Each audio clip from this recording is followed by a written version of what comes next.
दिल्लीतील राजकीय वर्तुळात मोठी खळबळ उडवणारी माहिती समोर येते। सूत्रांच्या माहितीनुसार एकनाथ शिंदे यांच्या गटाकडून ऑपरेशन टायगरच्या पुढील टप्प्यात ठाकरे गटातील काही खासदारांना आपल्याकडे आणण्यासाठी मोठी राजकीय रणनीती आखली जात असल्याची चर्चा आहे। लोकसभेत सध्या शिवसेना ठाकरे गटाकडे 9 खासदार असून त्यापैकी 2/3 म्हणजे सुमारे 6 खासदार वेगळे झाल्यास स्वतंत्र गटाची गणितं बदलू शकतात अशी राजकीय वर्तुळात चर्चा आहे। सूत्रांच्या दाव्यानुसार या संभाव्य घडामोडींमध्ये एका खासदाराला केंद्रात राज्यमंत्री पदाची ऑफर दिली जाऊ शकते असा अंदाज व्यक्त केला जातोय।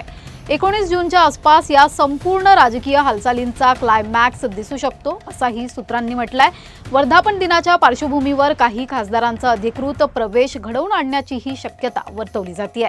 दरम्यान या घडामोडींचा परिणाम केवळ लोकसभेपुरता मर्यादित न राहता महाराष्ट्राच्या राजकारणावरही होऊ शकतो अशी चर्चा राजकीय विश्लेषकांमध्ये सुरू आहे। दरम्यान भाजपकडूनही या घडामोडींना अप्रत्यक्ष पाठबळ असल्याची राजकीय वर्तुळात जोरदार चर्चा रंगली आहे।